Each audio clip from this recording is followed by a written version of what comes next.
to the Boy Time Podcast. I am Panyo, and as always, I'm joined by Baby. Yeah. Ugh. I don't know why sometimes I get the rhythm and the script right, and sometimes I don't. I've been doing this show for like 5 years, around there. I still don't have the intro down pat, but that's fine. It's Uh, just our thing. it's just our thing. We have a slam dunk episode, as always. Um, Not a whole lot in terms of news. I think it's been a pretty slow week. I feel like we've had a lot of slow weeks in terms of news, but we did get one exciting thing. I don't know if you saw, you might have. That Smiling Friends Season 2 premieres on Sunday. Yes, sir. Yeah. It's just like, hey, in a week, the show's coming out, which I think is how every show should go. Or everything should just be released, and hey, it's coming out next week. It's the best way to release something. Because now I'm pumped and I'm going to stay excited this whole week until it comes out on Sunday. So I'm pumped. And if you have not seen Smiling Friends yet, I highly What are you recommend it. doing? I know. It's one of the funniest shows I've ever seen, but it's a very I think it's very niche in terms of I think you have to be chronically online to get some of it. There's a number 15 Burger King foot lettuce Yeah, I just reference. rewatched it. I forgot that's in it, and it was the funniest. It's really good. And of course Sick Animation is a treasure in it. He's one of my favorites. I don't know why he isn't the playing the boss in the Brazil episode. Oh, he isn't? I don't think so. I I think he's don't just using his normal voice, and it sounds weird. maybe. I don't think it sounds like him, but maybe it's because of the filter they have on it to make him sound like it's on the phone. But I don't know if this is true. I have heard that was like the pilot. So like that's what they approached the network with, which if Oh, if interesting. true, that's kind of crazy. Here's a good Yeah, representation for what our show is. just nothing happens. Nothing happens. Travel complications, the show. But that's not what the show is. But I do think that it's funny. It does have one of the last acting things from Gilbert Gottfried playing God. True. Probably the funniest casting of all time. Because, I think everybody associates like God with like a Morgan Freeman baritone type guy. And Gilbert Gottfried is just screeching at the end of that Smiling Friends episode. So if you've not seen it, watch it. Um, and then you'll be ready for season 2. It's only like 10 episodes, and each episode is like 15 minutes. So you can knock it out in one sitting, and it would be a reasonable amount of time. So there you go. But I think that's it for news. Unless I'm missing anything. I don't think so. I don't think so either. Um, I guess. No. No.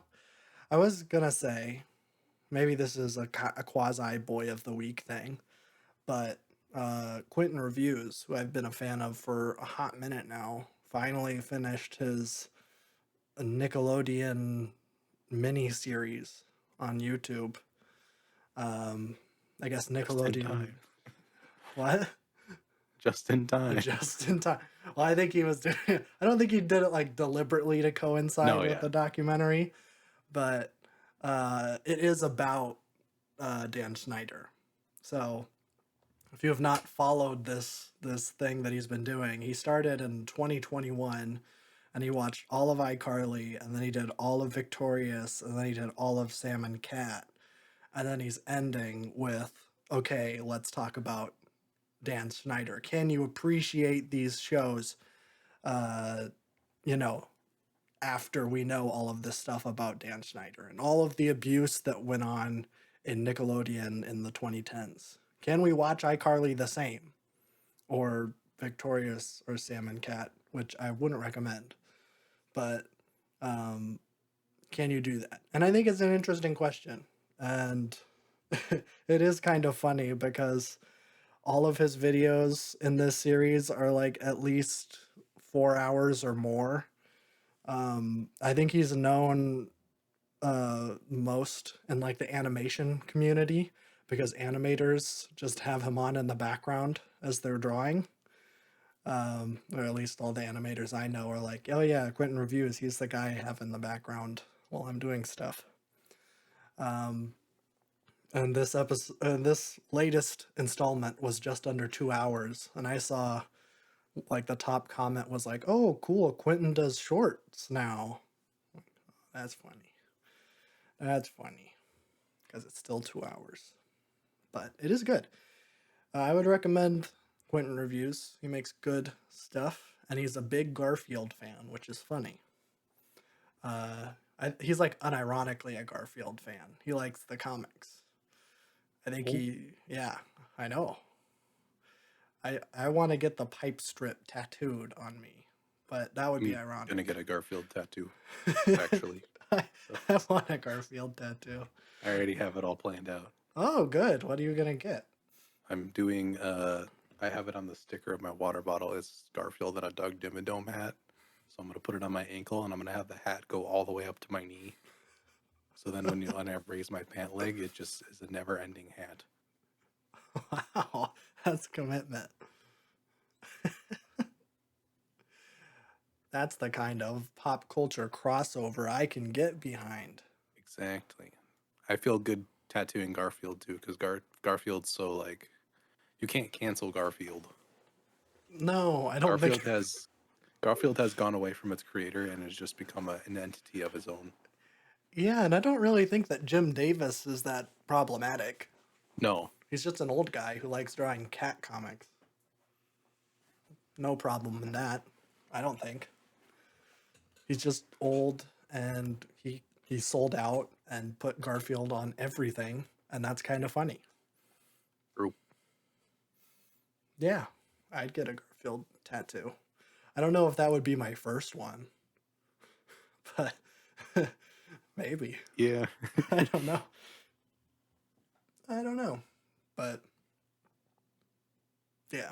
So check out Quentin Reviews if you want to.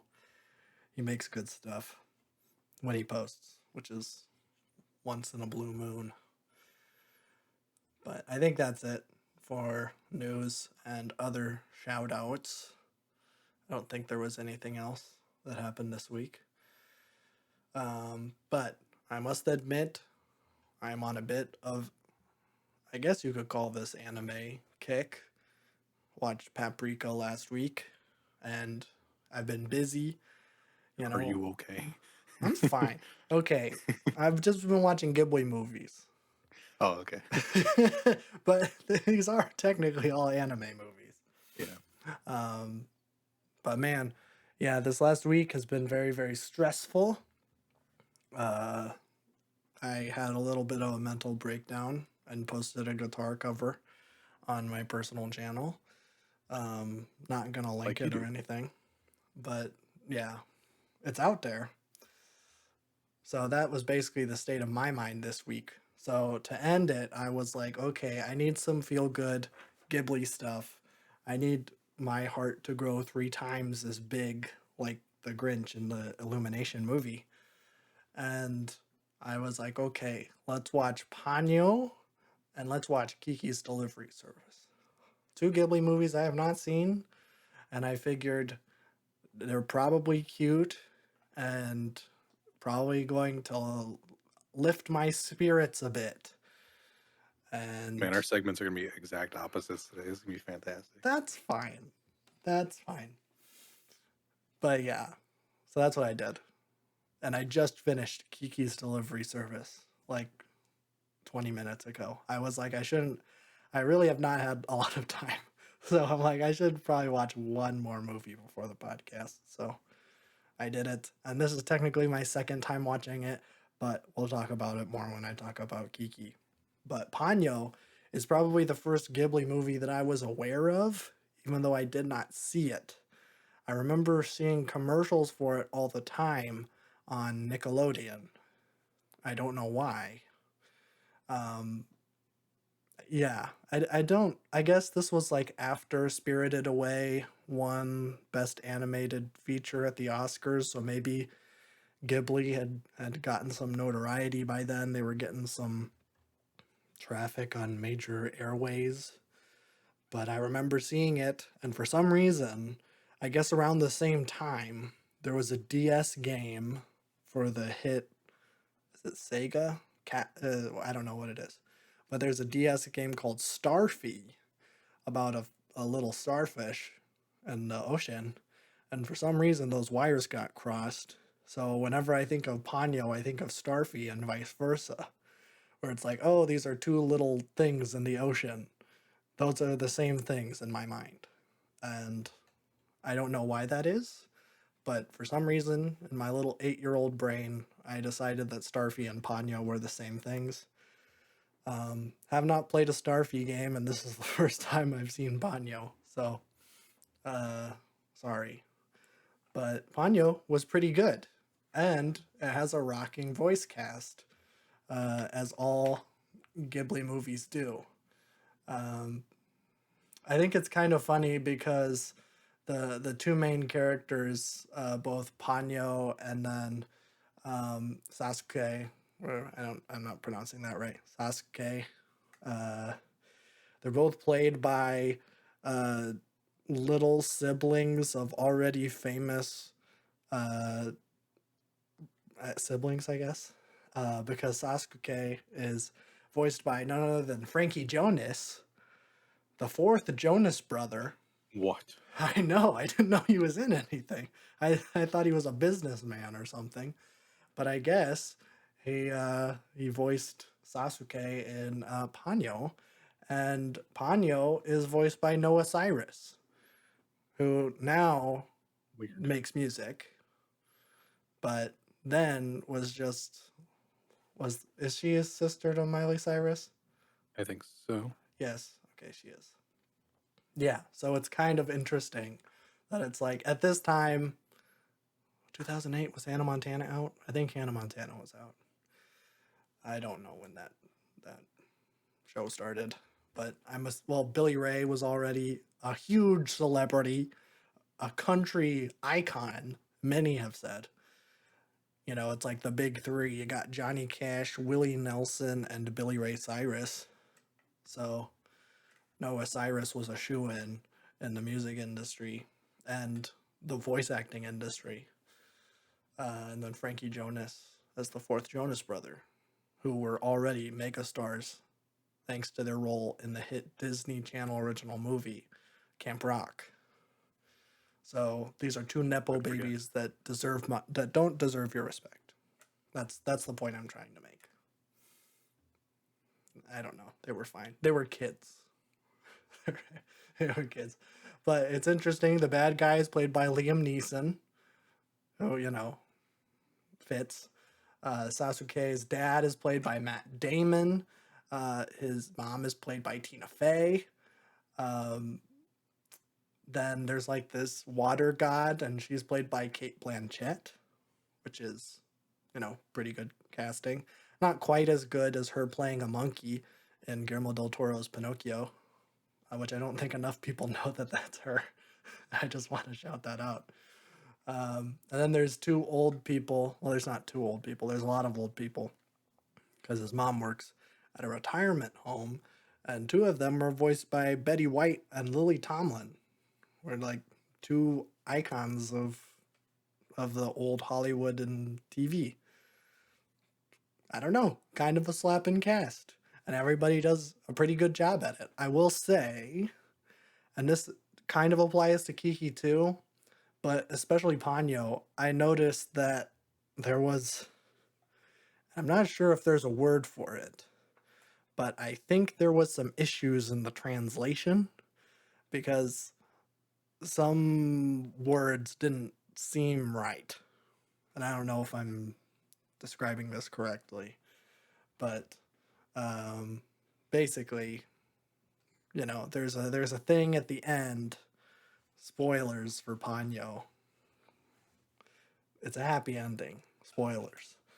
Um, but basically, there's this thing where it's like, oh, does the boy and Ponyo, do they love each other? And I'm like, the boy is 5, and Ponyo is probably around then. I don't know if love is the right word. Maybe it is. I don't know.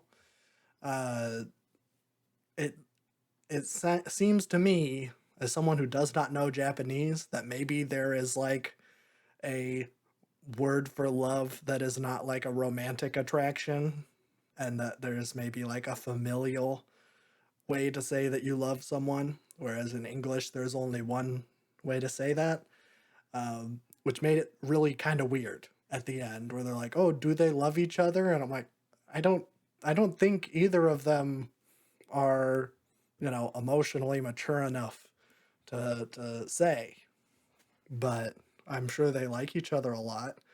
And it's kind of implied that they're going to be siblings, so I hope it's not love in that way. But to me, it was just kind of confusing. And maybe that's my smooth brain, you know. I'm just too dumb, and I shouldn't be inferring these things. But that's where my mind went. And I'm like, why are you making these choices? Which is maybe why. Well, actually, I was going to say maybe that's why I should do the sub version, but it's still going to be the same. It's the same dialogue, it's just subtitled. So, I don't know. But to get into the plot a little bit, it's not quite what I expected, and I didn't really expect anything. I had a vague memory of what the trailer was like in the 2000s. Uh, that it was like, oh, there's a little fish, and she has orange hair, and then there's a little boy, and they like go on adventures together, and it's like fish out of water stuff. This is the second time in 2 weeks where I've had to talk about fish out of water stuff, and I'm literally talking about fish. Although in the other one, they definitely were having a romantic attraction. Maybe that's why my wires got crossed, is because I just watched 2 movies about 2 dudes. Well, actually, not 2 dudes, but 2 people falling in love with fish. And maybe that's why I was a little bit confused. Uh, but it's not really that at all.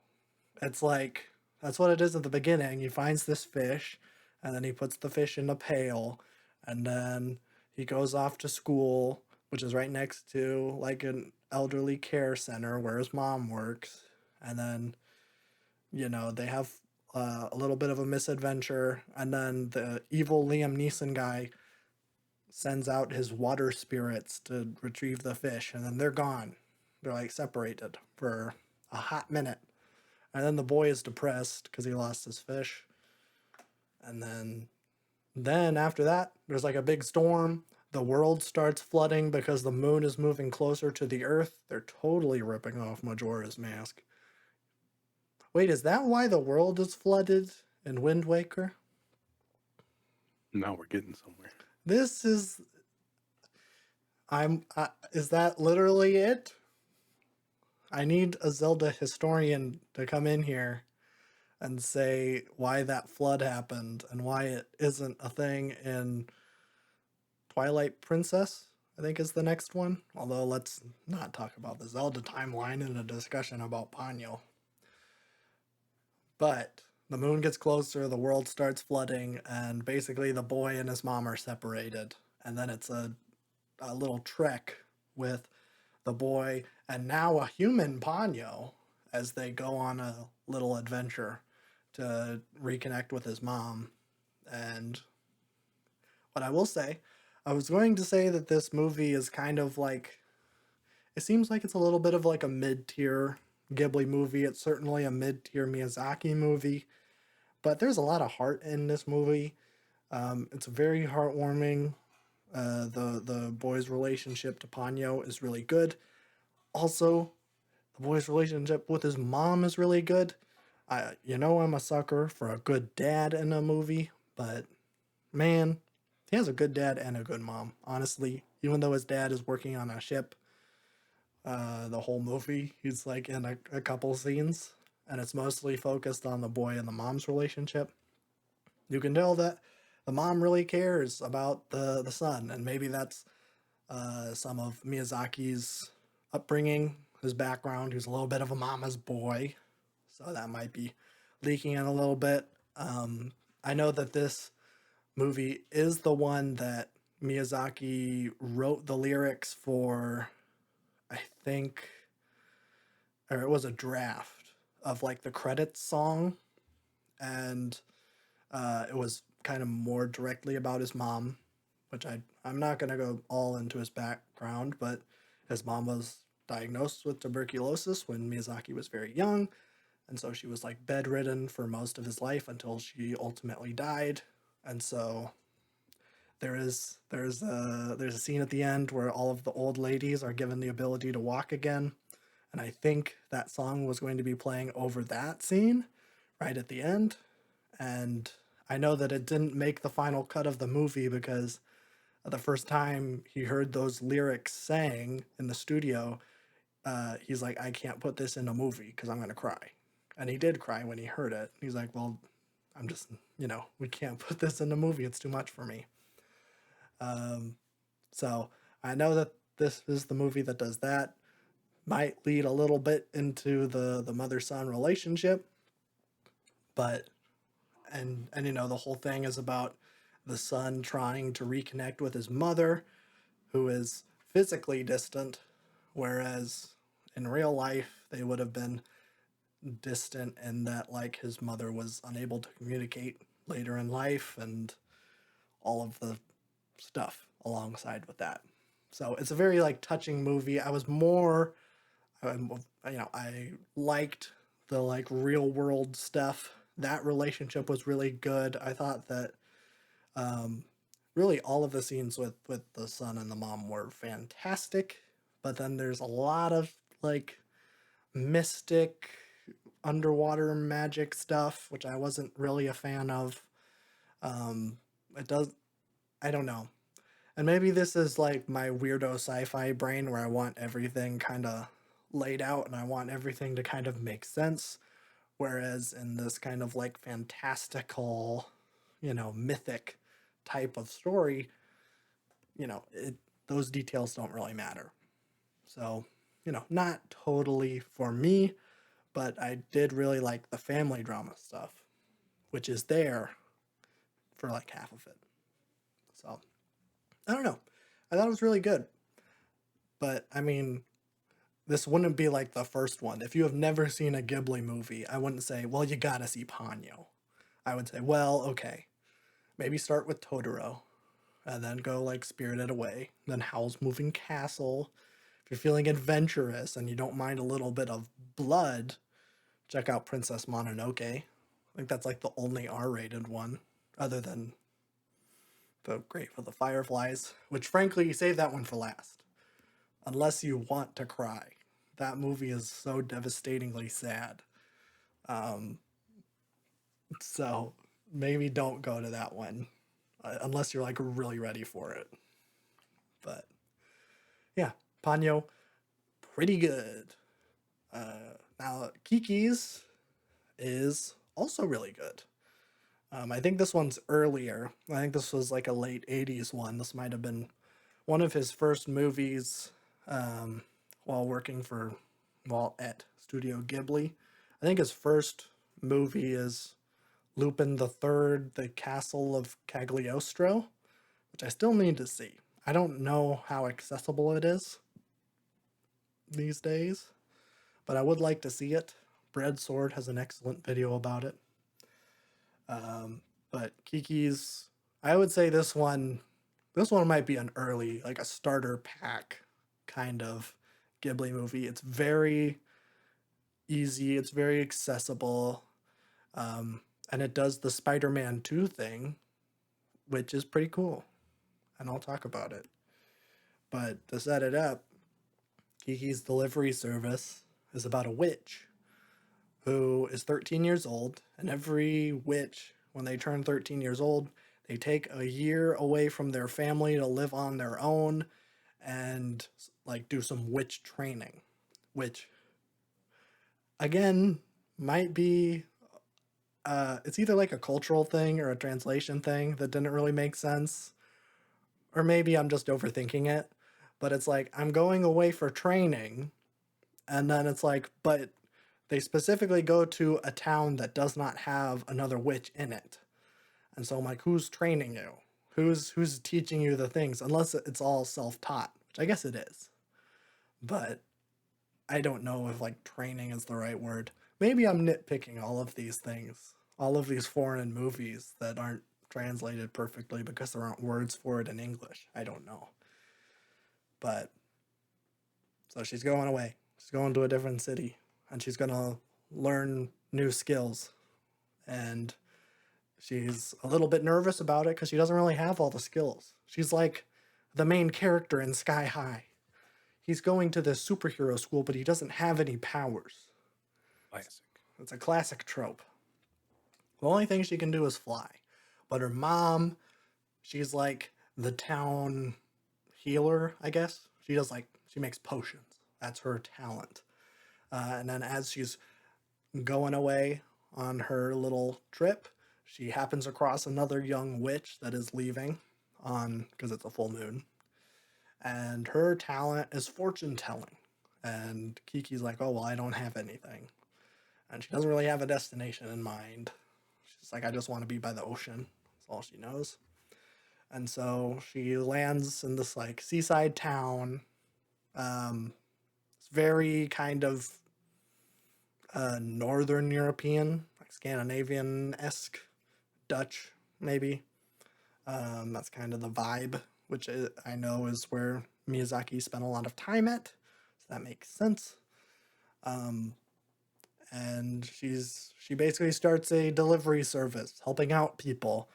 And I'm doing a lot of references, but it's very similar to the hit film Klaus, which I don't know how many people have seen. It's a Netflix original. It's fantastic. It might be one of my favorite Christmas movies. All hand drawn, beautifully hand drawn movie about the origins of Santa Claus. Sounds corny. It's not, has a lot of heart to it. And I just cannot oversell the animation enough. I just love hand drawn animation. There isn't enough of it these days. So I'm just going to plug it all I can. But just like in Klaus, she arrives at the town and they haven't had a witch in a long, long time. There's like old people there and they're like, oh, my great grandmother mentioned something about witches, but I haven't seen one in all my life. So nobody really knows anything about these witches. And she's like, oh, well, okay, I'm just going to be a good person. And that's what she does. She's kind and empathetic, another running theme in all of Miyazaki's movies. And she builds this kind of community of people that she's helped out. And that's, I guess, the main plot. Why I said it does the Spider-Man 2 thing is because she has some emotional turmoil. She gets a little bit angsty, and because of that, she loses her powers. Oh no! We're gonna get that famous shot of her putting her broom and like witch dress in a garbage can, and she's walking away in the rain and the lightning storm. And it's like, oh no, the death of Spider-Man, or the death of Kiki the Witch. Except it didn't really do that. Although, no, no, she gets sick in the rain, and then she has her clothes like on a clothesline, and there's a shot of her clothes in the wind. Um, kind of, kind of. Rain is in there, but it isn't in the garbage can. So I don't think the reference totally tracks. But this one is just a nice little cute one. Very, very heartwarming. Um, yeah, I did. This is technically my second time seeing it, even though I had not seen all of it before. When I was in art school, my RA did a Ghibli Fest thing every month where they played a Ghibli movie. And I showed up to this one halfway through, and I don't know if I stayed for the whole thing. So technically, this is my first time seeing it, but I've seen bits of it before. I don't remember why I stayed there for so short, why I was late. Maybe it was because I had to do this podcast. That would be the only thing I could imagine that would be holding me up because I'm so committed to the cause. Um, but I would say check it out. I would say that both of these are worth your time. These aren't duds. I was not such a fan of Nausicaa. Want to skip that one? That one's, fine. That one is Miyazaki's first at Studio Ghibli. It's a little rough around the edges. Um, it's like a dystopian sci-fi thing. So it's very different than everything that he's made before and since. Um, but I don't know. If you're a completist, check them all out. I haven't. I haven't seen Castle in the Sky yet. Other than that, I think I've seen them all that Miyazaki has made. I haven't seen The Tale of Princess Kaguya or the 3D anime one that came out before The Boy and the Heron that was directed by Miyazaki's son that doesn't really want to make movies like this, and I've heard it's not very good. So, I don't know. But that's it for me. I watched 2 cute Ghibli movies and don't have a lot to say about them. I think they carry a lot of the general themes that apply to all of Miyazaki's greats, that kindness is the strongest thing you can be. It's not a weakness. And, building a community of kind people is a great thing that we should strive for. And war is bad. Don't pollute, but fly planes, because planes are rad as hell. Real. Yeah, that's the theme in every Miyazaki movie. Oh, and cars are sick too, and motorcycles. Really, anything mechanical that goes fast is really cool, but you shouldn't pollute the ocean or cut down trees or pollute the skies in planes, but you should still fly them because they're cool. I don't know. I don't know. Maybe the plane thing has kind of gone away these days, but because I don't really remember any plane stuff in The Boy and the Heron. I don't. Maybe there is. It's been a minute since I've seen it. Um, but check out Ghibli if you haven't. Well worth your time.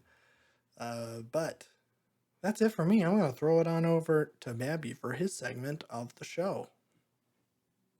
Yippee. Mm, We got a lot today. a lot. Yeah. I was like, I have a decent amount, and then I started looking. I'm like, wait a minute, I did a lot. Okay, I'll try to make this not jumbled. So, we'll start from the beginning. I think the earliest thing that came out this week was the new Porter Robinson single, Oh. Cheerleader. First single from the new record. Still don't have a release date on that, but we at least have a single, so it is real. Yeah, it's pretty decent. I don't think it's anything better than what I heard on Nurture, but it's also very different than that. Mm. It is very anime coded. Oh, okay. It is very like Overwatch emo e-boy coded. Oh. But it goes hard, and I appreciate it. It's very catchy. It's got a really good energy to it. I don't really have any other I don't have a whole lot of exposure to Porter Robinson besides Nurture. Yeah. I think Nurture is such a specific record, and that's what makes it so great. But I do think that this is a pretty good single. I don't know if it's like as for me as Nurture is though. So I don't know how much I'm gonna actually get a replay out of this, but it is a really catchy track, and I enjoy it. It's like it's got like a little bit of like an emo kind of energy to it. Doesn't sound like an emo song, um, but it has this like kind of cool early 2000s edgy energy to it that I do think comes across really well. Um, so I think it's going to fit really great in the record. I don't know how much I'll get play out of it, but it is one of those where it's probably going to grow on me as I listen to it more because um, it is really catchy. So it's a good track. Check it out. Not sure if this is the direction we're going for the record. Kind of like infusing electronic with a more like kind of I don't know emo pop kind of early 2000s type energy, which would be cool. I'd be down with it. I mean, it might be considering the album cover that he has chosen for the new album, uh, which is just this really weird drawing, I like haven't. anime drawing. Um, yeah, but it's a good track. Check it out. Okay. What's next? So Future dropped.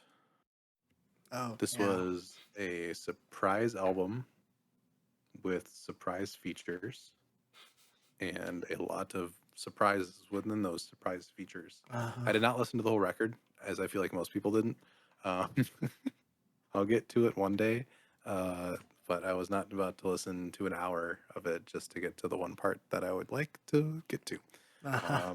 But I mean, you do have the weekend in here. You have Travis Scott, you have Playboi Carti, Rick Ross, and then of course Kendrick Lamar, Yeah. who had a verse. I think this is the first verse we've had from him in a while, honestly. I think he did the same thing after Mr. Morale that he did before, where he just kind of dipped, which is fine. I think it's fine. But Kendrick bringing some energy back into the space. Pretty direct call outs to both J. Cole and Drake throughout most of the verse. Yeah. Um, I think the verse is fantastic. I think the song in general is really great. Um, beat's really fun. Future does pretty great. Um, I think it's great. He does a lot of weird vocal inflections. He borders on that silly but serious inflection that only he can do Mm-hmm. well. And I think it works great. Um, yeah, I think the verse is fantastic. The whole spark that I think he was trying to spark with this verse has not happened yet. I do hope that it does happen. Um, because people are digging into this a lot, and it's like, you know, I don't think Kendrick meant for this to be rap beef, like I hate you. I think this has been ongoing with Drake for years. Yeah. Um, Kendrick is a very competitive rapper, and I think he likes to like instill that on everybody else. Which is like why Control is so huge. Is like he name dropped everybody, Mm-hmm. um, and then proceeded to back it up with full albums that are just incredible. Um, so I think he's trying to do that again here. The issue is, I have a couple issues, and it's not with any of the verse or anything. I think it's just the hip hop scene in general when it comes to mainstream hip hop at the moment. Drake and J. Cole are really not good. Um, Drake's been doing really bad albums for a long time, and has just been putting filler to get more plays and get more Spotify streams. I think the Mike Jackson and Prince line was fantastic because Yeah. it's exactly how it is. Uh-huh. Um, I think that's great. I think Drake has called himself Michael Jackson a lot too. Um, I'm not going to dissect the verse. But definitely listen to it if you haven't heard it because what are you doing? It is great. I think it does deserve the hype it's getting. But yeah, Drake hasn't really put out a great album since. I mean, I don't even count Views as a good album, so it's probably I don't know. Take Care maybe.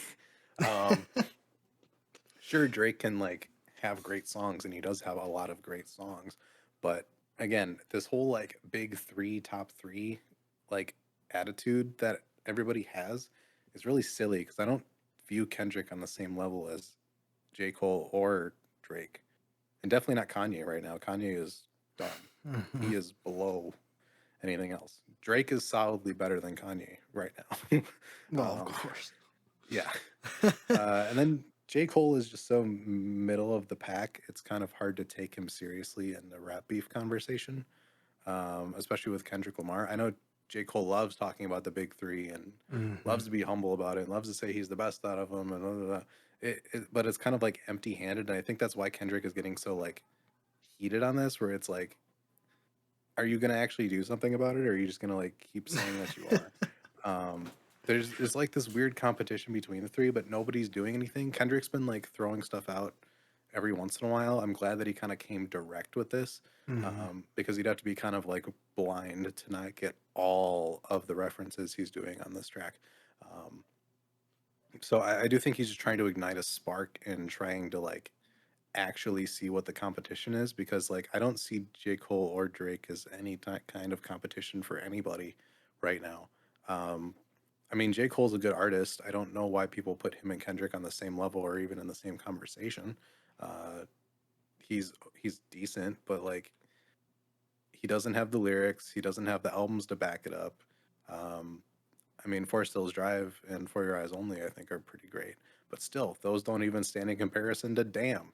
No. Uh, and J. Cole has a lot of great verses. He can rap well, but he's got a great voice and cadence. But again, like he does not meet that same level. Mm-mm. Um, so I feel like it's just Kendrick in desperation being like, is there literally anybody out there who's like caring about the craft of albums and the craft of the competitiveness of this?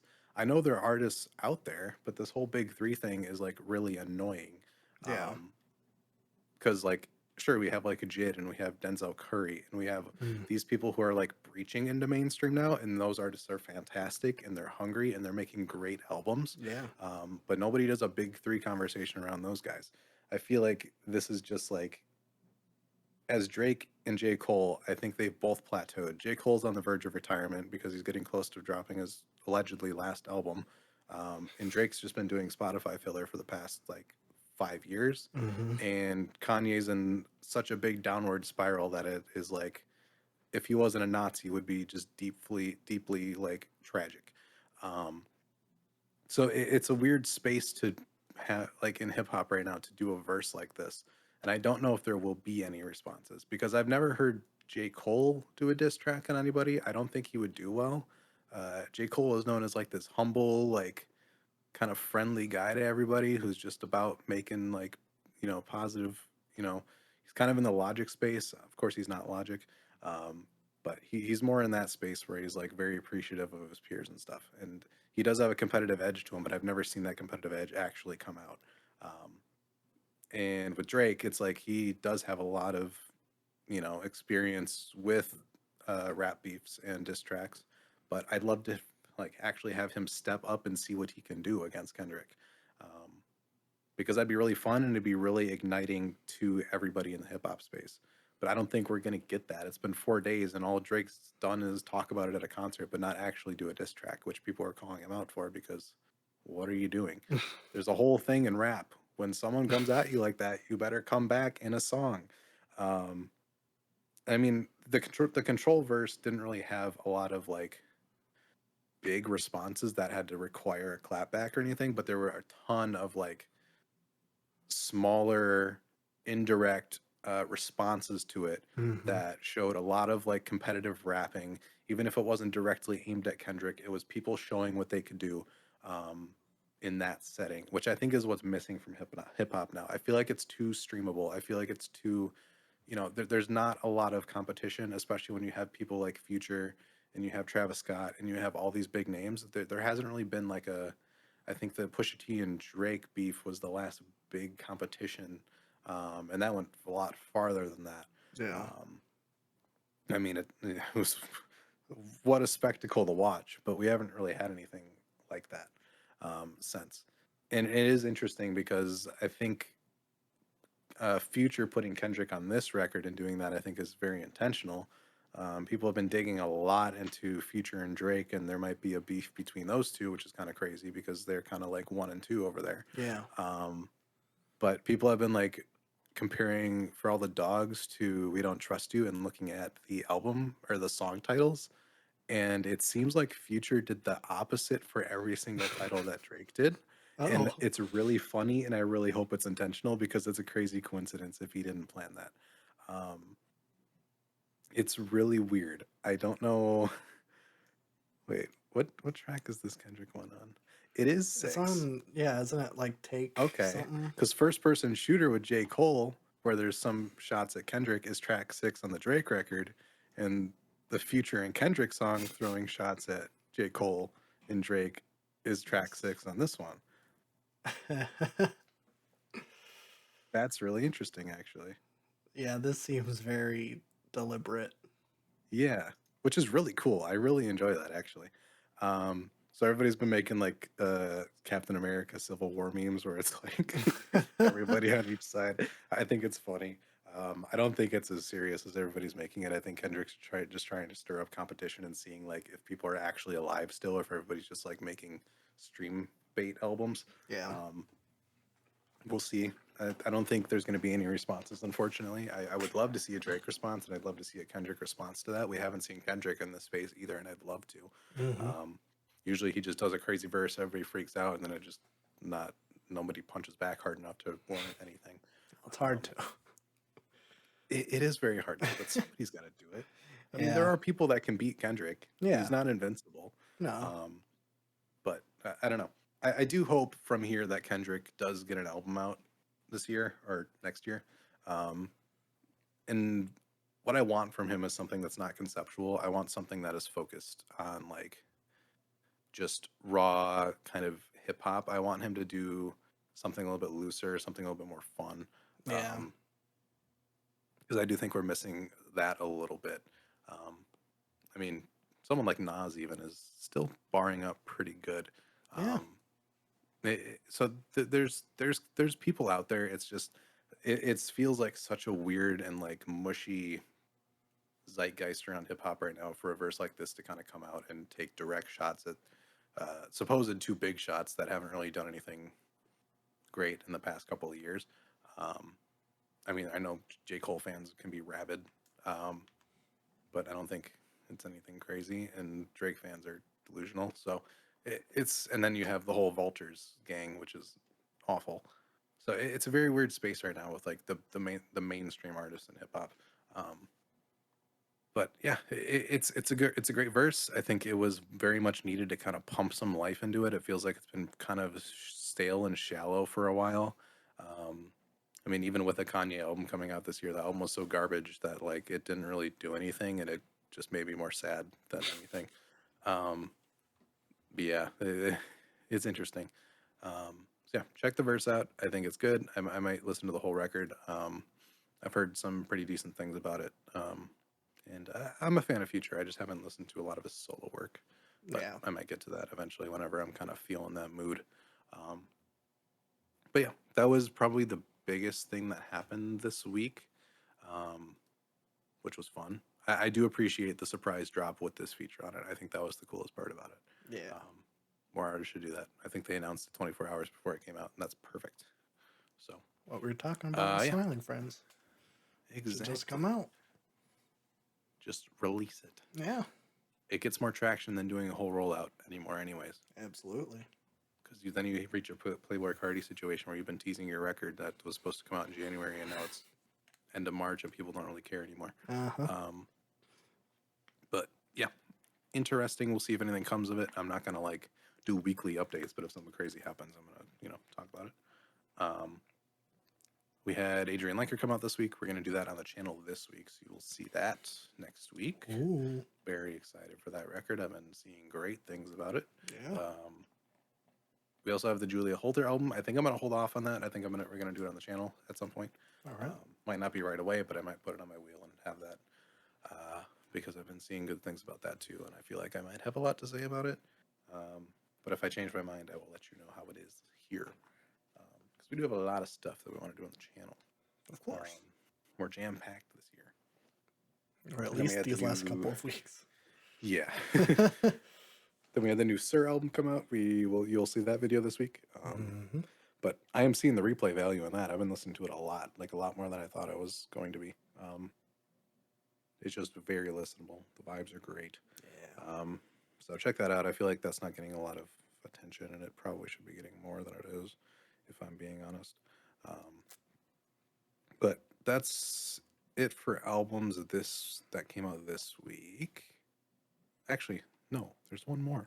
So the new Jesus and Mary Chain album came out, Glasgow Eyes. I'm actually gonna talk about another one of their albums before I do this album, um, because I've been meaning to listen to Psycho Candy, their 1985 record, for a while, and I'm like, I should probably listen to both of these, and I listened to it after the new one. But we'll talk about them in reverse order here. So Psycho Candy is 1985. It is kind of considered like the I don't consider it shoegaze, but it's like one step removed before shoegaze became a thing. Um, so you see a lot of where that genre kind of comes from in this record, similar to how a Talk Talk has like 99% like post rock before it hits. Same kind of thing with this record, but I think it's pretty great. It is not for everybody, and I really mean that it is not for everybody. If we did this on the channel, I think we would have to physically stop the video and not continue. Oh, Um, Imagine Velvet Underground mixed with My Bloody Valentine. It is beyond fuzzy and beyond sharp, and it is loud. oh, cool. Um, if you have tinnitus, your head would explode. Yeah, I wouldn't like that. Yeah. So I know some people physically cannot listen to this record. Thankfully, I can. There's a lot of high frequency stuff in here, and there's a lot of very harsh tones, but I think it works really well. I definitely had to come around to Velvet Underground, and now that I have, I'm so glad I did. But this kind of takes a little bit more of the darker, more shoegaze, very fuzzy kind of experimentalness that like shoegaze and the Velvet Underground does, and it. But the songs are structured and kind of sound like '60s pop, especially like kind of Beatles ish stuff. So it's a really cool combo. Um, and I think it works really well. Just like Honey is probably the song everybody knows. Really great. The fuzziness is at a low here. This is the easiest listening song on the record. From here, it's like I think the next song is like literally like drilling into your ears after this. So it's one of those records where it kind of like throws you for a loop at the beginning.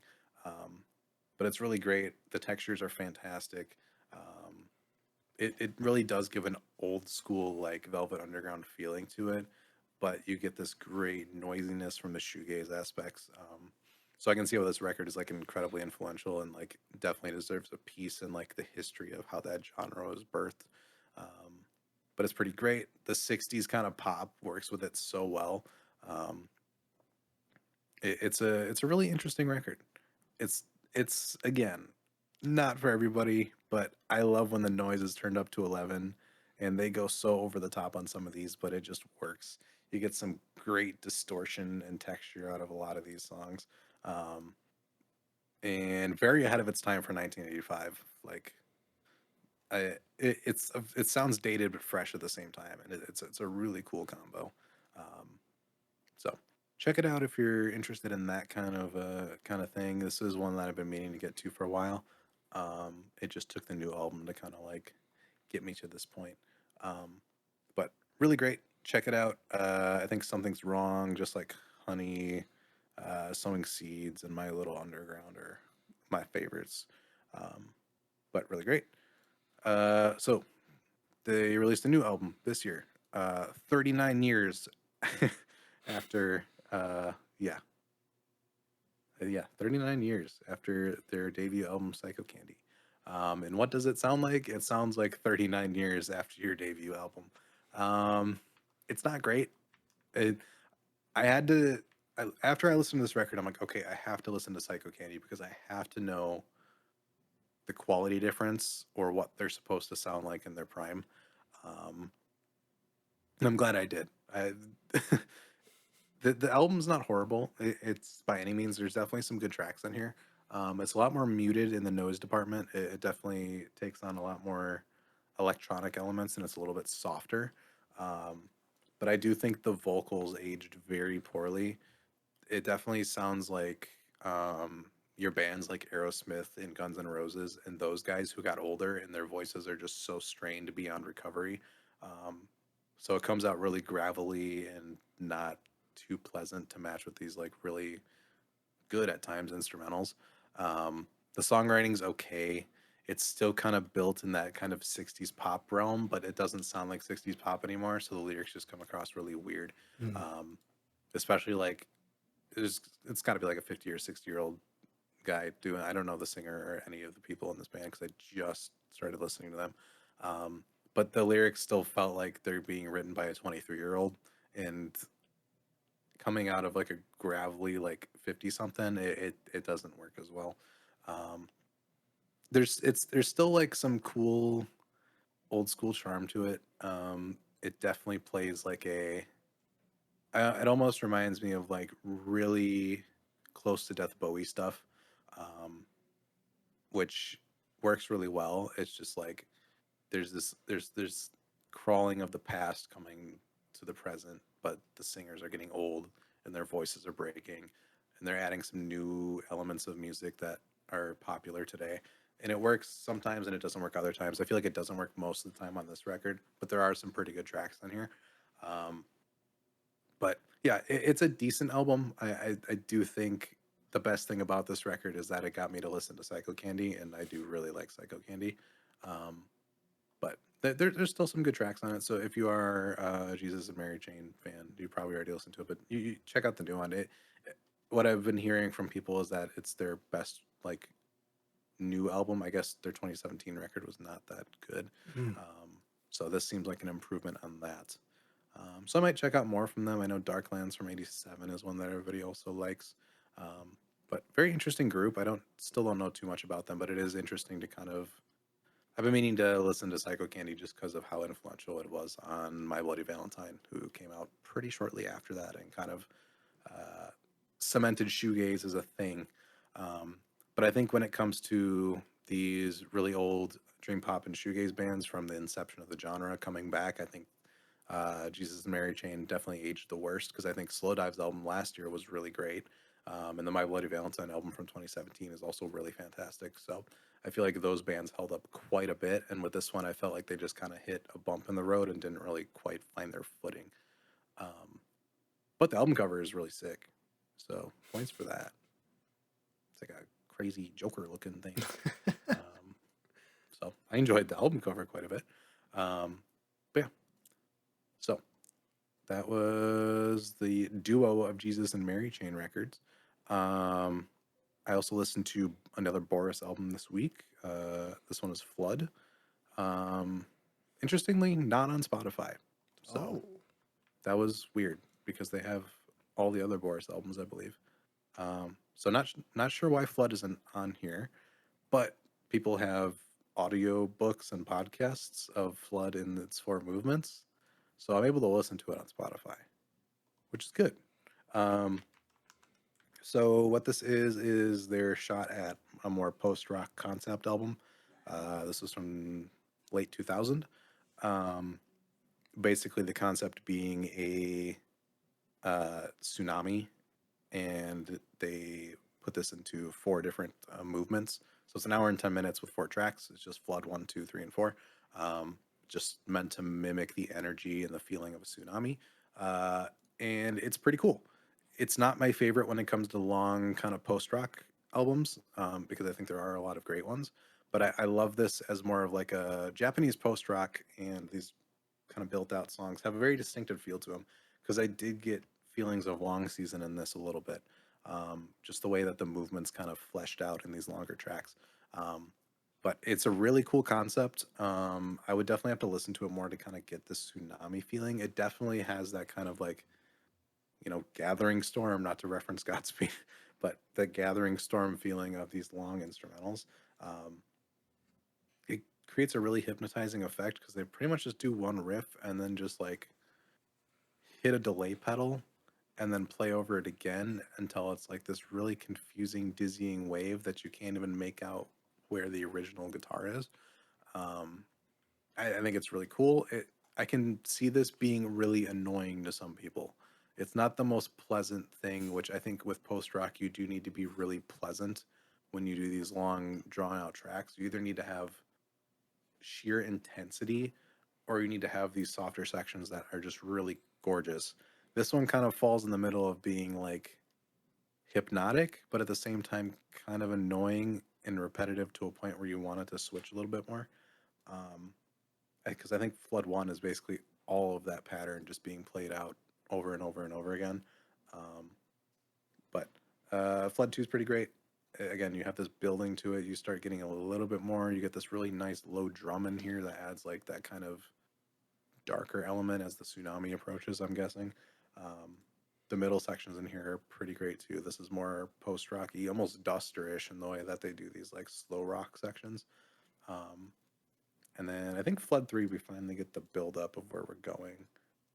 Yeah, so you get this gigantic build up and this drop. I do think the drop could be louder and a little bit more intense. I feel like it doesn't pay off as well for the 26 minutes you've sat through. Um, but it is a very interesting record. I'll definitely have to go back to it a little bit more.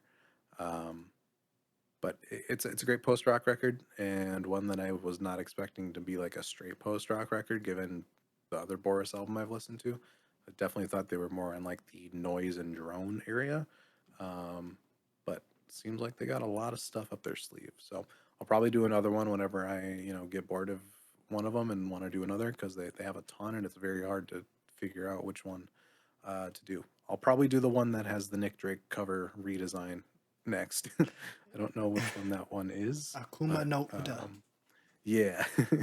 I think he's just got the brighter light or whatever that album is cover, but he's got the two neck guitar on there, Yeah, and there's which different is pretty sick. shoes. Yeah. I don't know why they changed the shoes. So I'll probably check that one out next because I think that one's also very highly rated. But Flood is very interesting. It definitely seems like the stoner metals fans' idea of post rock, and I can get down with that. But yeah, really interesting. Loved Flood. Um, what else? I did listen to. I'm saving the big one for last, so I'm trying to get all of these out of the way before I talk about that.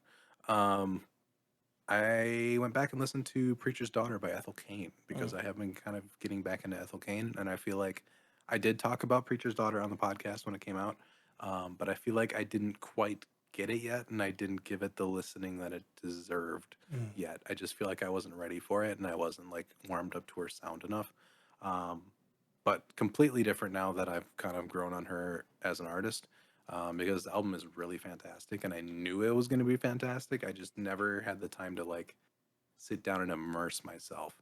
Um, it's this incredibly dark and slow Americana um, that really just works. The lyrics are very very dark. There's a lot of really hard themes on this record. I know we did Tholome on the channel for best songs. Um, that probably would be the most harsh and kind of like disturbing song we did if we didn't do that Lingua Ignota song in that series That's because true. that one was brutal. But Tholome was always one that I went back to all the time because it is just an incredible song. But the rest of these tracks are also fantastic. Before I went re-listened, I think House in Nebraska, American Teenager, Tholome, and Thoroughfare were like the ones I came back to. Um, but the rest of these tracks here are also fantastic. It's definitely very slow. You definitely need to like kind of take your time or have something going on that isn't too that doesn't take too much of your attention, but just something else to kind of focus your energy on a little bit because she takes the slow core element and really plays with it. I mean, it's an hour and 10-minute record and it or hour 15-minute record and it is slow core and it does kind of have these more Chelsea Wolf ethereal wave kind of vibe to it. So it takes its time, and I think it's great that it takes its time because you really kind of get into this small town America dusty griminess that comes out of these songs, and her vocals are just fantastic throughout it. Um, yeah, I think I definitely discounted this the first time I talked about it. Like I just couldn't get into it. It was a little bit too slow for me. It gave me a little bit too much like Lana Del Rey, like California folky American woe kind of vibes. Mm. Definitely wrong on that. Digging into the subject matter and stuff like this is completely different from a completely different perspective of that. Um, so yeah, I love this record. I think it's fantastic. I think her single this year that she put out as well was just incredible. So I'm very much looking forward to what she does next. I don't think we'll do this one on the channel. I think it is a little bit too drawn out, and I don't think you'll get too much out of it because it is so slow. Um, Sure. but yeah, it's a really fantastic record. We might do whatever she does next because I think, yeah, Preacher's Daughter was her debut album, which is incredible. So, um, yeah, I definitely wanted to give Ethel a shout out because I feel like I did not do her justice the first time. Um, and this record is phenomenal. So, check it out if you haven't listened to it. I feel like most of our audience probably has because they've been telling us to do it for a while now. Yeah. But yeah, all right, we got one more. uh, I did a thing this week. Not sure. I'm not sure. I feel good about it, but I don't feel good about it. I listened to "A Crow Looked at Me" by Mount Erie. Oh boy. Yes. Um, it just felt like the time I was like, there's so many like new releases out this week, and we're saving so many of them for the channel. So I'm like, I need to do something. So I did a lot of albums. I did this one first, and then followed it up with all the rest of them, so I could like breathe a little bit. Um, so this came out in 2017. Mount Erie, which is what is his name? I always forget his name. Everum, Elverum. Um, he is from the Microphones, so close Hmm. to it too, even on the channel. Um, but this is Mount Erie, which is the side project of that. They also have an album called Mount Erie, which is on the wheel, so we'll be doing It's that not probably this confusing. year. Not confusing at all. Um, but I've been really into the Glow Part 2 lately, so I'm like, okay, I need some more microphones or Mount Erie.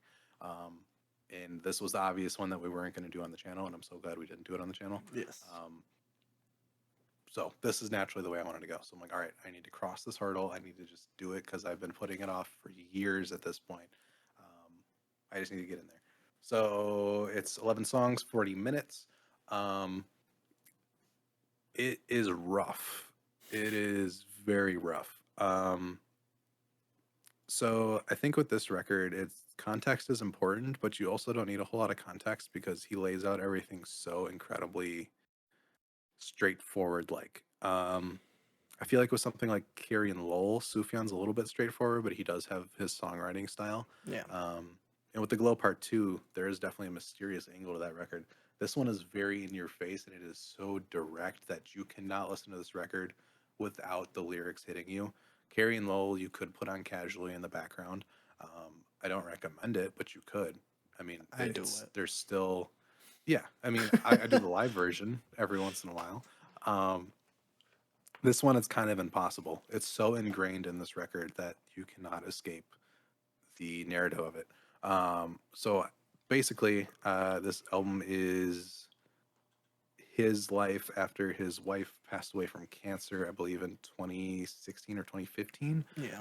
Um, and it gets very granular to the point where he says dates and he says time and he says, Oof. like months before, months after, days after. Um, it's a Yeesh. journal, and it is so incredibly personal that it is so hard to even talk about it as an album because it feels like you should not even be listening to it. Um, I was like debating even like giving a score or putting it on anything, but I do think it is like near perfect. Um, Music wise, there's nothing fancy here, and I think that's great. Um, it's kind of a mix of the Carrie and Lowell sound with something like Pink Moon. It's very, Mm. very intimate, very slow, and very stripped back. Um, and he doesn't do any of like the guitar wizardry or mixing stuff that on the Glow Part 2 with like the switching channels and the intentionally off tone guitars and all that. There's not really any of that here. It's very straightforward. But it is still gorgeous. It's one of those things again where like I hate how good this album is because it makes me listen to it more and it makes me sad more. I've listened to this thing 3 times and it's devastated me every time. But it's so good that I can't really stop listening to it, which is the big issue I have with records like these. But um, yeah, it starts with Real Death. It's so straightforward. It is it. Ugh. Death is real is the first line of the record. Um, Going through like just the emptiness that he feels after it. it's interesting because Carrie Lowell is it's not like a romanticization, but it's definitely still like very musically and artfully focused in its direction. It still paints a narrative. It still does all the a little bit of like Sufjan artistry. This one, it's like I don't have an album that ever hits me where it's like mimicking the emptiness you feel after someone dies.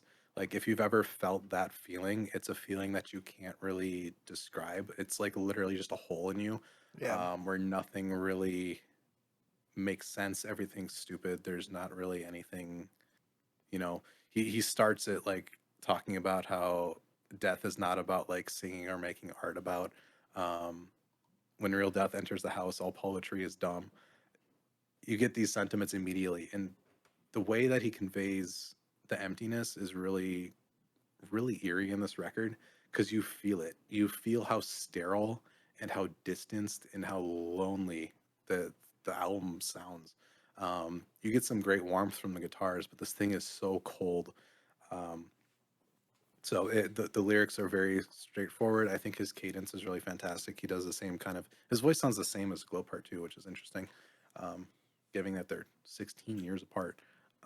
But he still has a great delivery, and the way he does these lines is like really phenomenal. It's kind of like the Neutral Milk Hotel comparisons that we've done, where it's like very a little bit off kilter, a little bit artsy, a little bit awkward, but it works.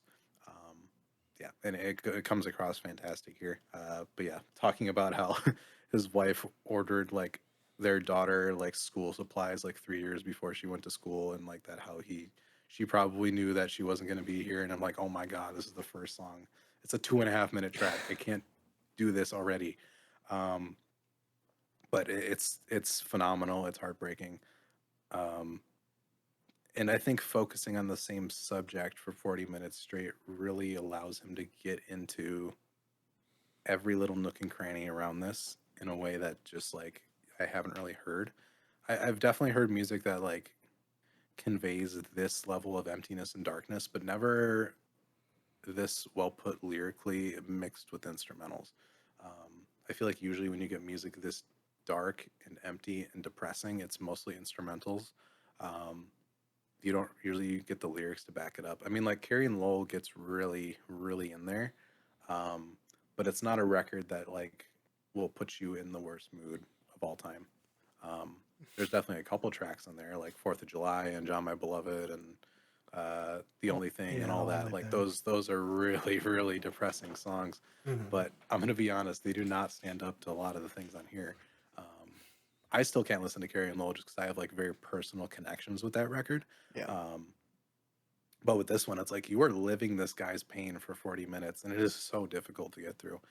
Um, but I mean, even like Seaweed, I'm not going to go through a whole lot of lyrics on this because it's like something you need to experience, but something I don't recommend experiencing. It's a very weird um, dichotomy here.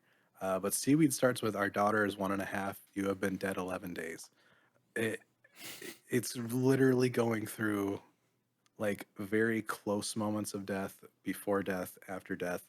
Um, he relates a lot of it to specific locations, to nature, um, but even like carrying ashes and like not recognizing the ashes as like this person that he spent his life with. Um, it's there's no like happy ending or positive to this record at all. It is just emptiness. It is just a chasm. With Carrie and Lowell, there is still some like ascendant elements that make it feel like there's like a higher power. There's something else that kind of brings a little bit of light and like a moving on to the situation. There is nothing on this album that does that. I think the closest moment that happens is Toothbrush and Trash, which is maybe the best song on here. Um, it's the only time you ever hear a major chord in the whole record, I'm pretty sure.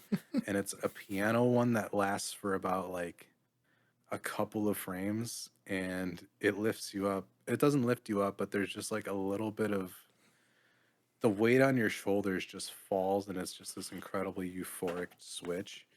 But it's not even like a positive thing. It's just him finally getting to cleaning around her stuff and at least making strides to going back to normal. But it's not even a positive thing. It's still just incredibly difficult. Um, but yeah, it's the hardest album I've listened to, but it also is one of the most beautiful and dark and personal records I've ever heard. I don't know how anybody could put this out for people to just hear and talk about because this is so incredibly personal to a level where it's like I feel wrong listening to some of these tracks. Um, but it really is phenomenal. It is everything that people said it was, and it's always like, oh, I can handle this. I can handle this. You can't handle this. It it makes me think like all the time now, and it did have like a severe impact on me after I finished listening to it, and I have not had that with a record in a while. Mm. And I'm like, wow, that's 40 minutes. I went through it. It was really great. But it sticks with you, and it's like the I don't know. I'm at a place in my life now where it's like there are stakes to things, and mortality is a little bit more front of mind when it comes to things. So like the death of your partner is like the worst thing I could possibly imagine. And Sure. I just witnessed 40 minutes of it in excruciating detail from a real person who just experienced this. Um, so it is incredibly heavy. Please, extreme caution if you're going to go listen to this thing. I think it is amazing and should be listened to, but definitely make sure you are prepared for what is in this thing, because it is not for the faint-hearted. It's not like I'm not being cool saying that. Like it will ruin your day after you listen to it, and it will probably stick in your mind for a while. Um, I'm probably gonna be listening to it for quite a while because the sound of it is phenomenal, and I really do. I hate that I do this, but I really love the albums that are this sad and personal. Like Yeah. for some reason, I keep coming back to them because they just sound great. I mean, something like Ravens is just gorgeous when it comes to the guitar playing and the way that the track builds. Um, Soria Moria is phenomenal as well. That definitely reminds me of the Glow Part Two track. Definitely the more ambient, dark parts of the Glow Part Two kind of come in on this one. Um, but of course, the stakes seem a lot higher when it comes to a record like this. Um, but yeah, definitely, I think it's an experience everybody should do, but make sure you're in the right mindset before you do it. Um, because I don't know, I'm debating giving this thing 100 just because like just the way you're able to convey these feelings in music. I've never heard anybody be able to accurately convey those feelings in music. Um, I mean, Carrie and Lowell gets there, but for me, that album was more of just like a comfort after, you know, events that happened to me. Sure. And it kind of helped with that just because there is a really nice mix of warmth on that record that does breathe life into it. This one is all death. Like, it's an album about life, but it, it's a very weird stage at life that I hope nobody has to experience. And you get such an intimate kind of picture of that here. But yeah, it's phenomenal.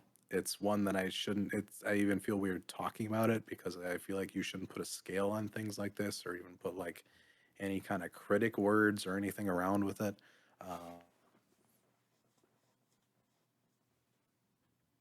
but it is phenomenal. It's heavy. But yeah, I think that's pretty much all I have to say about it. I don't want to linger on it too long. Um, but yeah, check it out if you are ready for it. I feel like you definitely got to prepare a little bit for it. Um, and if you do listen to it, definitely like take the time to just be in a comfy area. Make sure you're not doing anything too important. Just let it kind of take you where it takes you.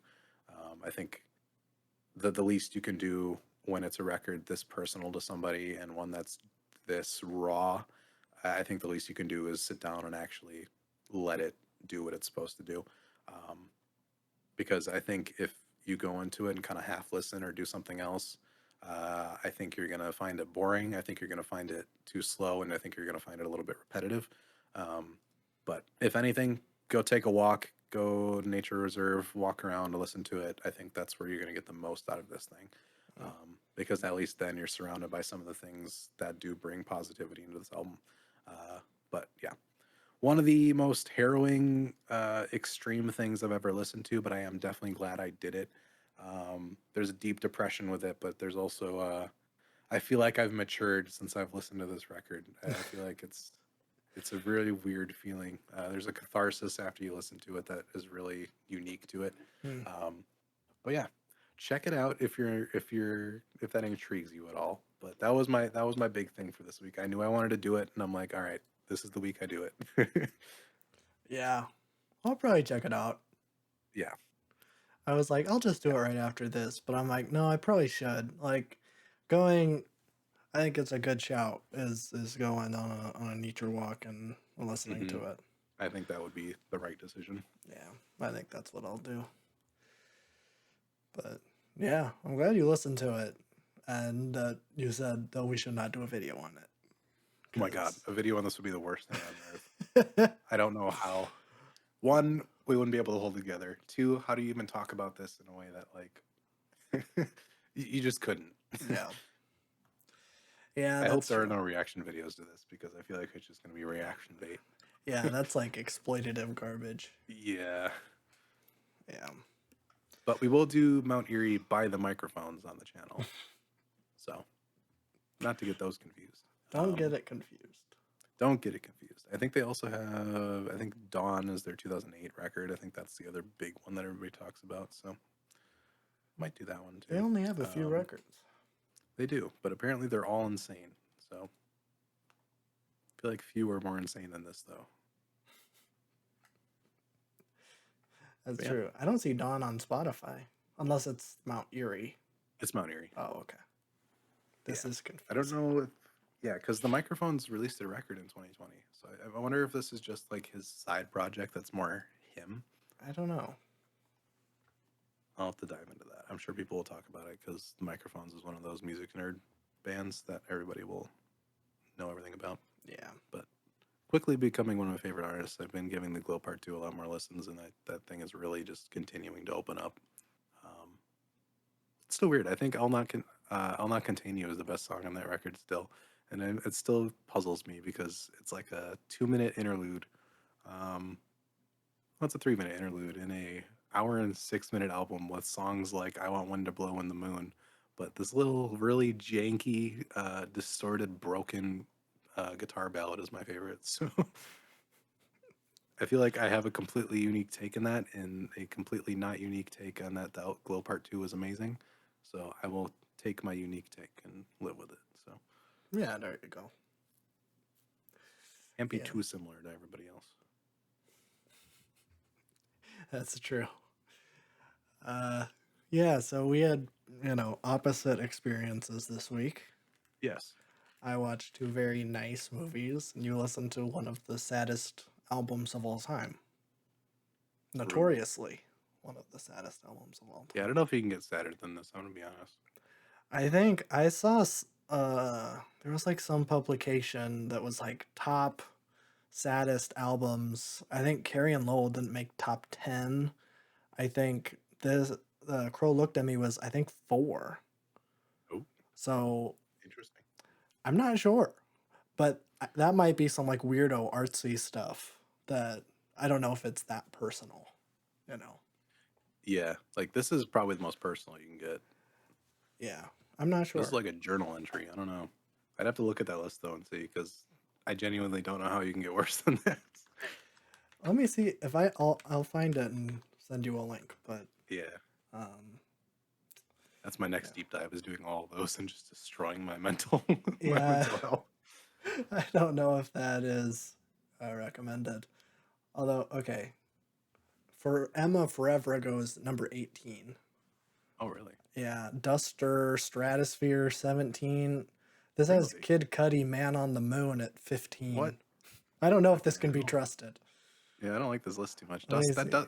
If you listen to that Duster album and feel nothing but depression, I don't know what to tell you. Same with the Bon Iver album. Like it's a very sad record, but it's I don't know. We'll we'll learn about that when we do it on the channel. Yeah. Okay. Now that I'm looking at it, I don't know if this is a good Well, tell me list.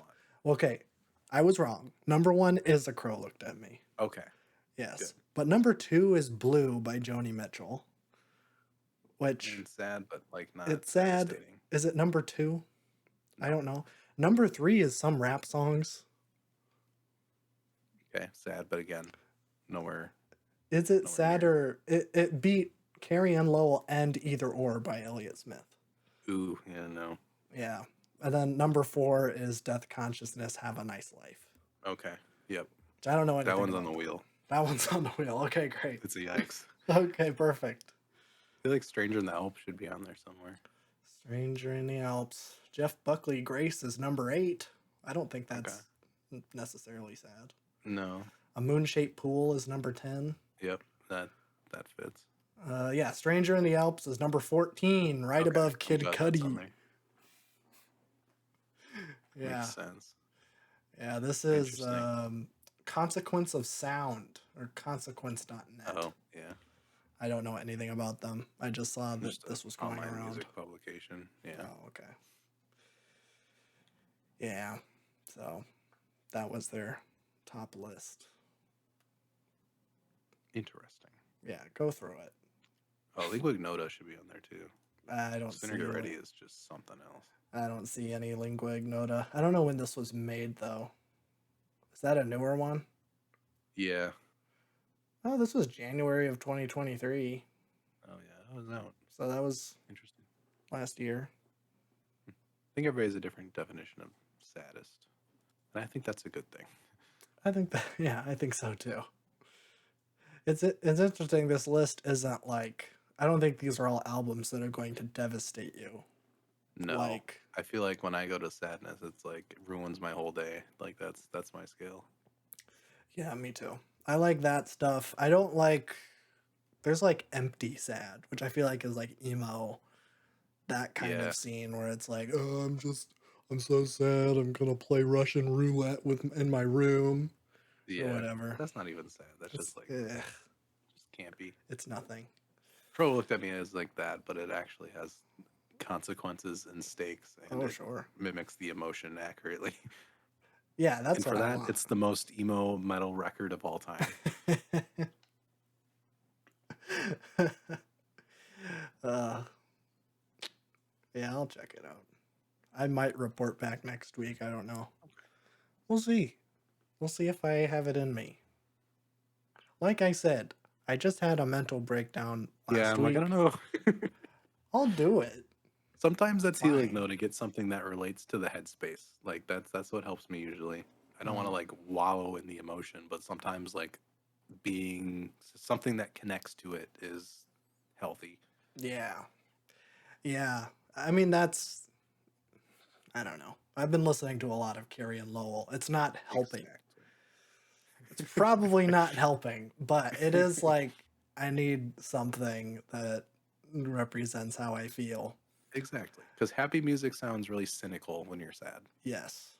Same with like, yeah, happy music is like, oh, nobody feels like this. Shut up. Yeah. Like I probably couldn't listen to Nurture right now, Yeah, even though exactly. it's great. I would Yeah. just be like, this isn't real. Nobody feels like this. Except I know he did, but I don't know. I don't know. Maybe I'll listen to it. Other than that, I've been listening to Be the Cowboy again. Yes, That's sir. a good record. Absolutely. I don't think I've listened to it since we did our reaction, and maybe a little bit for the retrospective, but yeah, better than I remembered. I need to revisit Puberty 2. I have not listened to Yeah. that one since we did the reaction too. We should be doing Bury Me at Makeout Creek eventually. Yes, I've heard very I think good that's the things last about big that one one. we haven't hit. Yeah. We even did Lush. We haven't done Bury Me at Makeout Creek. I forgot we did Lush. That's a great record. I need to go back to that one. I think that one kind of got overshadowed because we did Lush by Snail Mail right after Yeah, we had a it. Lush double feature. And it's like, I don't know, Lush by Snail Mail is like a classic. Yeah, that's a slapper. That's a great record. Which we need to do Valentine soon. Oh, yeah. I should just add that to my list. I don't know We what could do it's on. Valentine. I want to visit the record, actually. I have very fond memories of that one, too.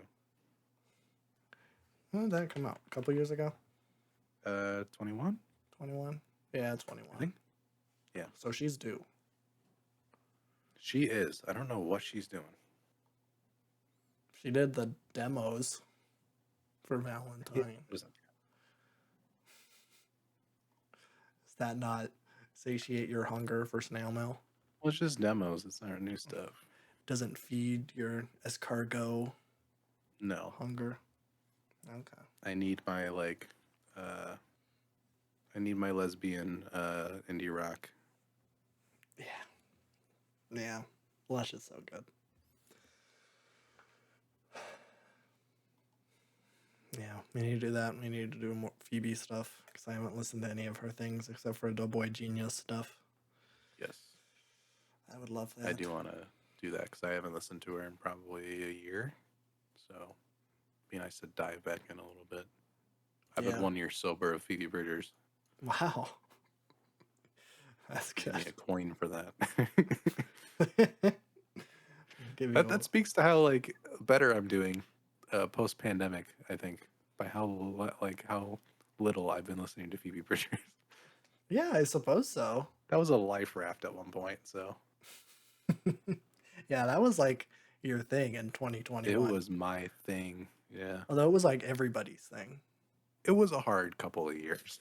That's true. That is true. I think I have a unique perspective in that the years after the pandemic have probably been worse than. Well, actually, that's probably not true. I don't know. I think like the worst. This is way too existential to be talking about online, but I don't care. We just talked about a crow looked at me. Nothing's off the table. Okay. Well, like I think the worst years of my life was like 2022. Like that year was bad. I was real close to not being here on this podcast. And right now it's not getting close to that. It's not great, but it's not close to that. Yeah, something about the pandemic just made everything a lot worse. 2021 was awful. Yeah, I was very, very isolated. I think that was the Yes. thing. Yeah. That's fine. But we're still here. We're still here. We're still kicking. And we're still talking about movies, music, and TV shows and video games that we are experiencing. Because what would the Earth be if we didn't do that? Exactly right. Everything would fall apart like that one bridge if we didn't do it. We're the one Topical. pillar. Like that one bridge. Except nobody's ramming a boat into us. Yeah. On accident. Although it's either on accident or it's due to those damn diversity, equity, and inclusivity programs. Is that what DEI stands for? I think so, yeah. Okay. I'm not plugged in to the manosphere. The manosphere. Sorry. You know, people can't just crash boats anymore without making it political. I know. I'm like, that was just like, there's no ulterior motive or anything with that one. Like, that's just straight cut and dry. Like, freak accident. That's it. It's crazy. It's crazy. I haven't had one of those in a while, honestly. A freak accident? I don't want to say it's refreshing, but it's like, I feel like this is how tragedies are supposed to happen. That like it feels like nobody's at fault. This was just a big oopsie. Yeah. Yeah. Actually, I don't know what was going on the boat. I think the boat's engine shut down. Oh. So it was just you can see like the lights going off, and then you can like see the engine room kind of like bursting into flames. Oh. So I see. So it was just a freak accident. It was. And I'm glad it was a freak accident at 3 a.m. and not 6 a.m. because then we'd be witnessing a 400 people dead incident. That's true. At least. That is a great point. How many people did die? I think like 7. Oh, okay. There was only like 4 cars on the bridge, which is like a miracle. It would have been a miracle if there were no cars on the bridge. I don't understand how you have a 1.5 mile bridge and there was 3 cars on it or whatever. Like that's crazy. That's true. Like in what was it, Baltimore? Is that where it was? Yeah. That's crazy. Well, what's going on in Baltimore? I remember people were posting that Wire clip because in the second season of The Wire, the union guy made a whole speech with that bridge in the background. Oh, did he? And he's like, we're like that bridge. We're never gonna fall. Oh, no. It's like, no. Oh, that's horrible. That's like all the stuff about the World Trade Center in like the 80s and the Yeah, exactly. 90s. There's always something. Why is that's so random? Why was that in the wire? Where it's like this specific bridge. I Is don't know. that like Maybe a that famous bridge is bridge? significant in Baltimore. It might be. I have been seeing that like people in Baltimore are like it's really weird that it isn't there anymore. Yeah, Which I like how do mean, people get home from work across the bridge now? Because I feel like that's gonna add like hours to your commute. it probably is. It takes a long time to build a bridge. Yeah, especially a mile and a half long bridge. I feel like there's not that many bridges that do that now. No. You can be stranded on either side of Baltimore. That would be horrible. I've seen a Gotta wire. swim. It's not a good Me too. place. It's a It's real not a good scary place. place, actually. Everybody's bad in Baltimore, except for the gay robber man. Yes. Yes. He was the only good person in the whole show. Other than the chief in was it season 3 or 4 that I was don't like, remember. I'm going to let the law be broken. And it turned out great. And it was a real testament to the drug policies of this nation. Yeah, I need to rewatch The Wire probably. Yeah, you It's might. all a little fuzzy. It might be a little bit. You might like it a little more now. I don't know, Yeah, I or feel like I'd be a less. little bit more in tune. Yeah, I don't know enough about 2000s history. What was going on in the world besides the the the aftermath of one of the worst tragedies in American history, the OJ trial. True. Got a lot of reverberations after that. Hmm. Well, you're the history major, so Yeah, but turns out, and this is something that might surprise a lot of people, in terms of history, nothing has happened after the Soviet Union collapsed. that's true. Everything just stopped, as that one guy said. I'm, I'm not joking. This is real. In terms of like history, it's cut up into Yes. eras.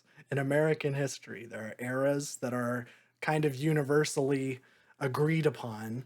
And basically, since the Soviet Union collapsed, it's like, well, what do we do? What is this?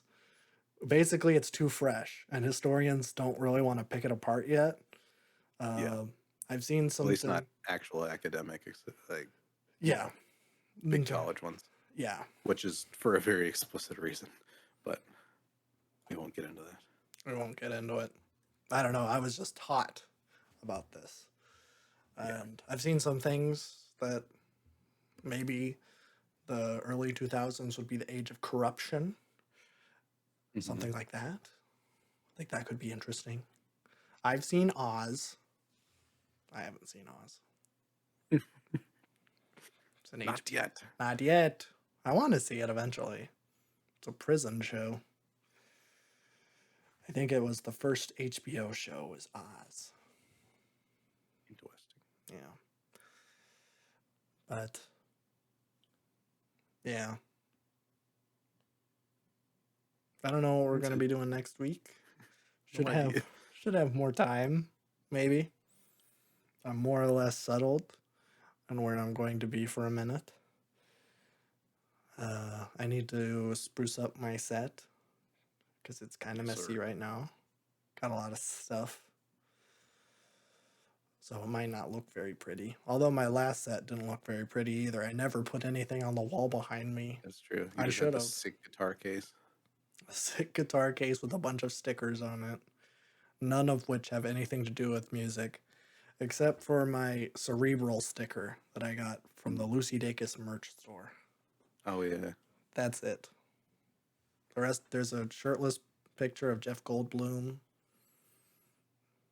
I don't know what else is on there on the top of my head. The I love tattooed girls one. That's a Oh classic. yeah, I love tattooed girls, which I feel like I don't know. My ex had like she was like, "Why do you have this? Why do you have this sticker? Because it's so not like you at all. Like this is That's like the a point. sleazy thing that like a trucker would have on like the back of his truck or something. Oh, Honk if post you're a 90. tattooed girl." Basically, my uncle gave it to me as a bit because he was like, I got this sticker. Some guy was going around handing out these stickers, and I thought of you when I saw it, so I gave it to you. And so I have that sticker. It's on my guitar case now. Not that I have anything against tattooed girls.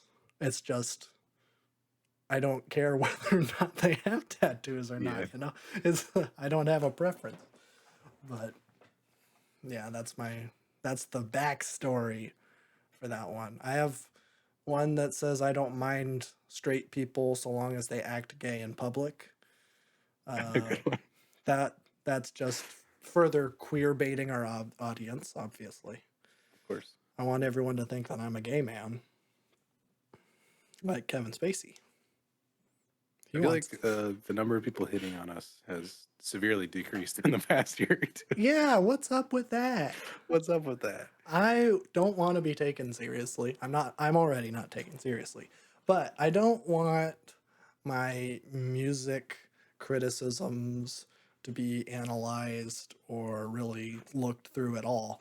What I really want is for someone to look at my face and just my face, because that's all that they're seeing, and say, that's Hmm. nice and hot. Hmm. And And then leave a comment about it. yeah, theoretically, I would give that face a smooch on the Yeah. cheek. That's what I Or want. for someone to say that I look like Jacksepticeye for some reason, when I clearly don't. I feel like that's happened twice. Wait, two people have said you look like I think Jacksepticeye? so. That or it was the same guy at two different videos. I don't think you look like Jacksepticeye. I don't think I do either, but I don't know. You're like the opposite of Irish. Yeah, Well, tell me. actually, no. No, like the opposite of Irish would be like Nubian. Yeah. Yeah, I suppose neither of us checked that box. Nope. But yeah, So, hit on us in the comments again. I feel like that's been severely missing. yeah, it A was lot of weird. positive comments lately, but I feel like we haven't gotten any weird ones lately. Yeah, why was it that when I was a taken man, everybody was hitting on me, and That's now how that it I'm goes. single, That's how it nobody's goes. hitting on me? It's the ultimate conundrum. I don't get it. Tale old as time. I suppose so. It would just be a real nice ego boost. That was the best. I You don't. start doing manosphere.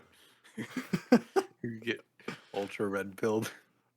Is that how you get ladies to? I don't think that's the way to get ladies to hit on you. No, I think no, actually the probably not. opposite of that is Yeah. let's make Andrew Tate debunked videos so that Booked. and then we'll post it on our Hinge pro. No, I don't know why I'm saying our. Like you're gonna be on Our, Hinge because you're not yeah, gonna I'm not be gonna on. be on there. You're a taken man. But yeah, I'll put it on my Hinge profile so everybody knows which way I go politically. Of Is course. that political? Which they won't even let you do that because it's just liberal, conservative, moderate, centrist. Don't care. They all mean the same thing. Do they all mean the same thing? In my eyes, yes. Okay. Well, if a girl puts liberal and if a girl puts conservative, Oh yeah, no, yeah, I don't think that means the same thing. no. But, There are some really annoying liberals. of course, but here's another important distinction. You got liberal and Christian and liberal and Ooh, atheist. okay. That's a big distinction to me Mm-hmm. as someone with religious trauma because I know what a liberal Christian is like. Yes. Nothing wrong with Good it. point. Good point. Nothing wrong with it. I'm just saying there's a difference. Yeah, we're just spitballing here. We're The spitballing. real podcast happens when we're done with all our content. Yeah, that's true. I've gotten feedback that people actually do like when we just talk like this. Oh, great. So I feel like we did this for the first 100 episodes, but we probably weren't interesting or funny. No, it was more like, hey, you're a state away, and we want to chat with each other. So let's Yes. just do a It was podcast of that. yeah, yeah. And now we talk to each other on a fairly regular basis, at least twice a week, around twice a week. Actually, no, 3 times a week. Oh yeah, I forget about that, but it does count. it does count. So now we have nothing to talk about besides uh, manosphere stuff and a bridge Yes. collapsing.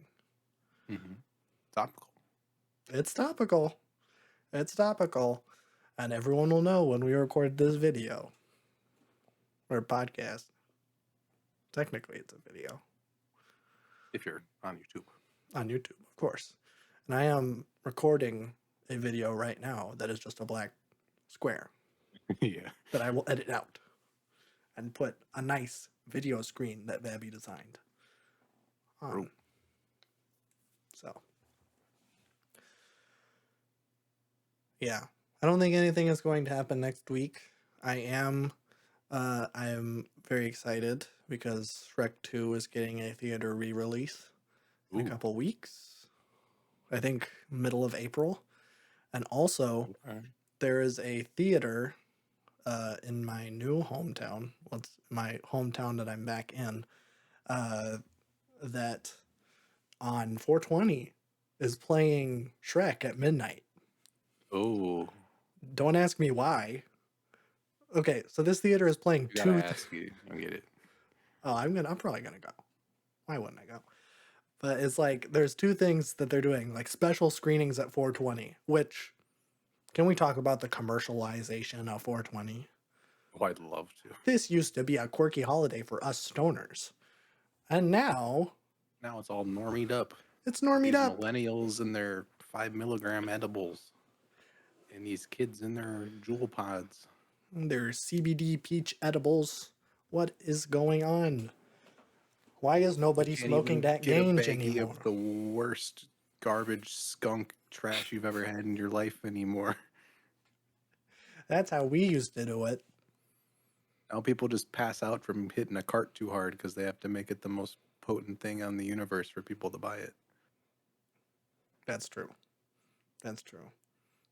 I don't know why I brought this up. I don't know. I think I did it as a bit. But this theater is showing Shrek and Dazed and Confused, which Dazed and Confused makes sense. You know, Yeah. Matthew No McConaughey Pineapple famously Express. high while shooting that movie. No Pineapple Express, but Shrek. Maybe Shrek because he's green? I don't Maybe. know. But on like the poster or whatever, the little picture they use for that screening is Shrek, and then they Photoshop some sunglasses on. So I don't know if he's wearing sunglasses to cover up the, reddened Yeah, eyes that's as how a everybody's high gonna be man. coming to the theater. Of course, of course. And I hope that they disable the smoke detectors in that screening so that to break probably a bunch of laws that businesses can't do that just for a funny bit so that a bunch of high people can watch Shrek.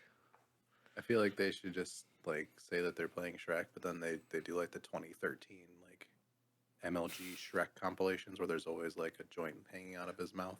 Oh, that's a good shout.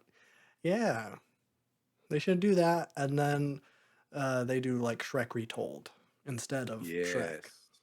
Yeah. Which this theater that I'm talking about, that is one of my favorites. Whenever you go to like one of these special screenings, like before the movie starts, usually it's like a bunch of ads or whatever. But this theater just plays YouTube videos that are like related to the movie that you're about to see. So, and some of them are like Watch Mojo videos or whatever, but it's still kind of fun because it's like I went and saw Jurassic Park there, and there was like some YouTube videos that like were like fan recreations or like some Watch Mojo list, top 10 Jurassic Park moments in the franchise, whatever. It was just kind of fun because it isn't like being advertised to directly. And I was like, fun. So hopefully there's something like that with Shrek. That's what Yeah. I'm saying. But man, this is the longest podcast we've done in a hot minute. Yeah, we've just been So going on and on. sorry. But I'm not seeing Shrek next week. I don't know what I'm gonna do next week. I'll figure it out. Find out next week. That's right. I'll watch Come and See. Really be I'll listen to the sad. happiest album of all time. There we go. Counterbalance it. I'll watch The Pursuit of Happiness and Come and See. What's another sad movie? I can't think of any. Bridge to Terabithia. Bridge to Terabithia. The Golden Compass. Makes me cry every time. I can't. Marley and Me. I guess that's a sad movie. I was thinking like famously like devastating movies. Maybe Schindler's List. Marley and Me. Marley and Me. Everybody's sad that the dog dies.